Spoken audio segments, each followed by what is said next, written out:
Hello there, everybody. I am your host, Diane. And I'm your host, Kelly. We are dropping one of our bonus casts that we feature over at Patreon for our executive producers. We thought you'd enjoy this since we're coming up on Halloween. This is the life and afterlife of Lon Chaney. Enjoy!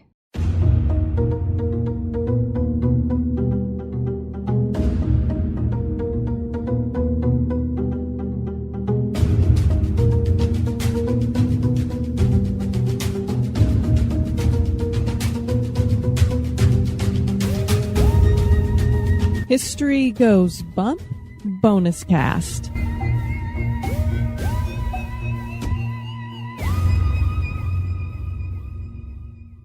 Hello, you spectacular executive producers. Welcome to History Goes Bump bonus cast number 146. On this bonus cast, we're going to be talking about the life and afterlife of Lon Chaney. We're coming up on Halloween, and so I thought, what better than to talk about one of the icons of horror?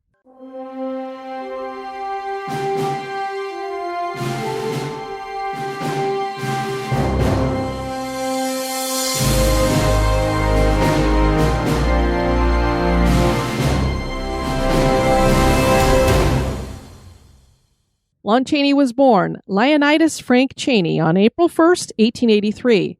His parents were Frank and Emma Chaney, and both were deaf and mute.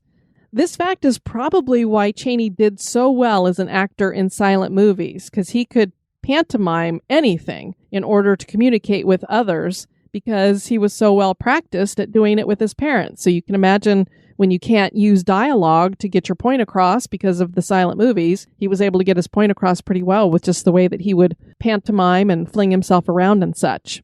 He co-wrote a play with his brother called The Little Tycoon, and they took it on the road in 1901. So this is where he started getting his big break in acting, and he learned that he absolutely loved it. He'd been bitten, and he was going to stick with it for the rest of his life. Chaney toured with a company that stopped in Oklahoma City, and he met his wife, Frances Cleveland Crichton, who joined him as a singer there. She went by the name Cleva. Cleva was asked to continue when the troupe left town, and this helped the couple to grow their love.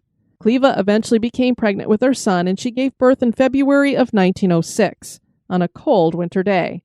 He was premature, but survived, and they named him Creighton Tull Chaney. We all know him better today as Lon Chaney Jr. Lon decided he needed a real job to support his family, so he worked various trade jobs. But the stage kept calling him, and so Lon and Cleva began touring again, and they took Crichton with them. They eventually settled in California, and Chaney worked as a stage manager, choreographer, and actor. Things got very strained in the marriage as Cleva worked as a cabaret singer. The couple fought often, and everything came to a head in 1913 when Cleva went to the Majestic Theater where Lon was working, and after getting his attention, she proceeded to swallow a vial of poison. So she not only wanted to try to kill herself, she wanted to do it in a dramatic way. She wanted to make sure that he saw what she was doing. She was rushed to the hospital and survived, but her vocal cords were severely damaged and her singing career came to an end. This was also the breaking point for Lon, and he petitioned for a divorce. He was done with the fighting. He was done with her alcoholism. He just couldn't handle it anymore, so he was out. Now, while this affected her singing career, obviously, because her vocal cords were damaged, one would think this wouldn't affect Lon Chaney's career, but it did. Think about the time, we're back in the early 1900s, and this kind of drama was not wanted. So they said, you know what? We're done. Sorry, your stage career is over. Nobody would employ him in any plays after that. Silent films were starting to take off, and he turned his sights to those because he really didn't have any other option and he wanted to keep on acting. This was an amazing decision, and he would find lifelong fame. While he was on the stage, not many people heard about him or knew anything about him, but boy, is that going to change. He took on over 150 roles in a film career that lasted from 1913 to 1930. And when you ask somebody how many films he was in, it's really hard for anybody to pinpoint a number, because while there's the movies that everybody knows that he definitely was in, for years before he got well known, he worked as an extra. So he might have appeared in hundreds of more films than he ever has been credited with, because he was either uncredited or people just didn't know those films, so they don't go back and find out that he was in them. Of course, there was no IMDb back then. He started with Universal Pictures, and by 1918 he had made 100 films for them. Lon decided it was time he got a raise, and Universal stupidly refused. So he set off to be a freelance actor. This would be another good move as he started taking on roles that brought him critical acclaim. One of those roles was as the Frog, who was a con man that pretends to be crippled and then miraculously healed in George Lone Tucker's The Miracle Man. It was not just Chaney's acting that brought him this kind of acclaim. It was his ability at makeup and physical contortion that made him unique. Lon became the man of 1,000 faces. He literally suffered for his art. In the 1920 movie The Penalty, he wore a harness in which he inserted his knees with his legs brought up and tied up against the back of his thighs. This was quite painful and broke blood vessels in his legs. He actually collapsed several times while on set. For The Hunchback of Notre Dame in 1923, he created a harness that looked like a large hump, and the contraption weighed over 50 pounds. There are some who claim that it was actually around 70 pounds. Imagine carrying that on your back while you're contorting your body. This twisted his body, so much of the pain he portrayed was actually real. MGM Studios offered him a bunch of contracts starting in 1924. He returned to Universal Pictures in 1925 for his most famous role as Eric in The Phantom of the Opera. Chaney devised a ghastly makeup for the part, and the studio kept the look a secret until the film's premiere. I don't know how many of you have read the original work, but the description of the Phantom in that had surprised me because I'd seen Phantom of the Opera according to Andrew Lloyd Webber up on the stage before. I'm sure most of you have seen something like that or seen the movie, and the Phantom in that is quite different than in the actual work that all these films and stage plays have been based on. The Phantom that Chaney depicted is very similar to that of the novel. Chaney said, "In The Phantom of the Opera, people exclaimed at my weird makeup. I achieved the death's head of that role without wearing a mask. It was the use of paints in the right shades in the right places, not the obvious parts of the face, which gave the complete illusion of horror. It's all a matter of combining paints and lights to form the right illusion." Chaney used a color illustration of the novel by André Castien as his model for the Phantom's appearance. He raised the contours of his cheekbones by stuffing wadding inside his cheeks. He used a skull cap to raise his forehead height several inches and accentuate the bald dome of the Phantom's skull.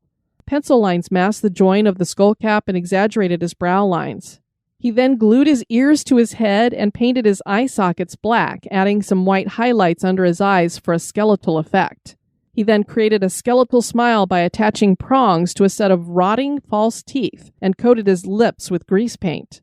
To transform his nose, Chaney applied putty to sharpen its angle and inserted 2 loops of wire into his nostrils. These guide wires were hidden under the putty, and they pulled his nostrils upward. I can't even... When you see the picture of the Phantom and you look at his nose and you think about the fact that he has wires hooked into that you can't see, that are pulling it back against his head. I mean, he almost looks like he's got a snout. Imagine doing that with your nose for hours and hours. This was another makeup that really made him suffer. According to cinematographer Charles Van Anger, Chaney suffered from his makeup, especially the wires, which sometimes made him bleed like hell, is what he said as a quote. Now, as I said, Universal kept this makeup a secret. They didn't put any photos out ahead of time. So when people were seeing this movie for the first time in the theater, it was the first time this was seen. And again, think about the time. We're back in these early 1900s. People are not used to seeing some of these horrific kinds of images. And then you think they're seeing that Phantom makeup for the first time. There were some audience members that fainted when they saw that Phantom for the first time. And that's one of the things that I just adore about Lon Chaney and makes him one of the icons of horror, is that he was able to do these miraculous things with makeup long before other people were doing those kinds of things. When Pocky started taking over the film industry, Lon resisted because he felt he was best at pantomime and makeup. Charlie Chaplin had felt the same way, although he eventually did well in the talkies. Chaney would make only one talkie before he died, and that was in 1930. And the film was a remake of 1925's The Unholy Three. Many actors had a hard time making the switch, but Lon proved he could. His character was a ventriloquist named Echo, and he used 5 different voices in the movie. Chaney's career would end after this because he had lung cancer, and within 2 months he had died from a throat hemorrhage. And what I read about that is that they used cornflakes for snow in the movie, and that some of this cornflake material got lodged in his throat and got infected. And that's why he ended up having the hemorrhage. And he already was having an issue with pneumonia. He's got lung cancer in there. I mean, it was just, he was kind of a sitting duck.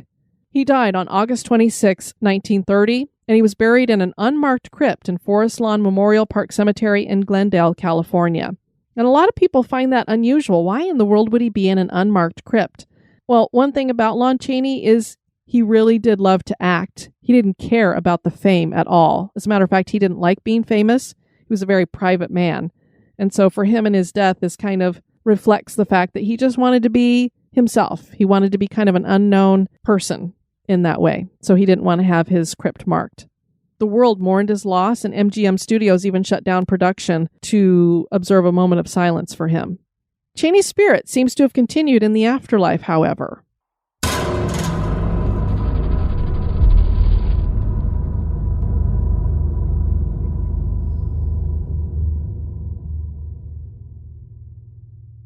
One place where Lon Chaney's ghost was seen was on a bench that was dedicated to him. Councilman Norris Nelson placed an ornamental iron bench on the northeast corner of Hollywood and Vine in 1927 that was engraved at the top with Lon Chaney's bench. The bench sat on this spot for 15 years. The story behind it was shared by Nelson. Lon Chaney used to sit on that bench and wait for a bus when he was an extra boy. When he became a star, he used to drive by it and pick up poor devils who were still extras. After he died, his ghost was reported seen sitting on the bench, and finally a spot was reserved for the ghost and nobody ever sat in it. Then the bench just disappeared in 1942. It was replaced by another bench advertising cigars that sold for 5 cents. The councilman declared that no self-respecting ghost would sit on such a bench. I want my bench put back. The bench was never returned, and Chaney's spirit was never seen here again. So boy, did they blow it. We could have had Lon Chaney still hanging around on a bench. But they just had to advertise their cigars. And this actually was the start for LA, having a bunch of these benches everywhere that were advertising things then.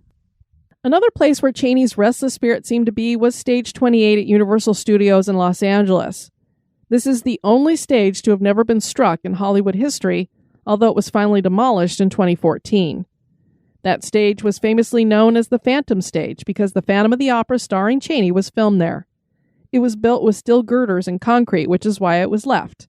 I had read that they were trying to save the set, but I'm unsure if they did and where it was moved to, because there was a lot of outrage that they were going to get rid of the Stage 28, especially for the reason because Universal Studios wanted to expand the theme park and wanted to put a ride in this place. So you can imagine this wonderful Hollywood history that's sitting right there. They decided they wanted to demolish it. Well, people were like, well, at least let's save the stage that's inside, the set piece. And so they did. All I know about it is that it was put in storage. I don't know if it's still there, if they finally put it on display somewhere. If any of you have heard anything about it, I would love to know more details. Employees and visitors claimed to see an apparition that looked exactly like Lon Chaney, and he was usually wearing a black cape. He was not only seen on stage, but often on the catwalks. Lights would go on and off on their own, and doors would slam when nobody was on the stage. This had been reported by security guards, and many of them hated to walk through Stage 28 when it was dark. There were also disembodied whispers heard on the stage when nobody was there.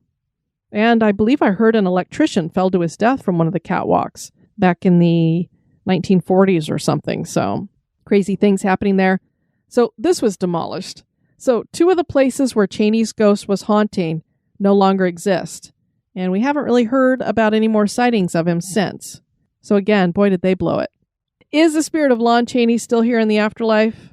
As I said, it's hard to say since the bench in Stage 28 no longer exists, but I have no doubt that he could be somewhere else.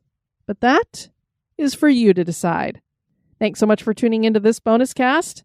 Thanks so much for your support of the podcast. I've been your host, Diane. You take care now. Bye-bye.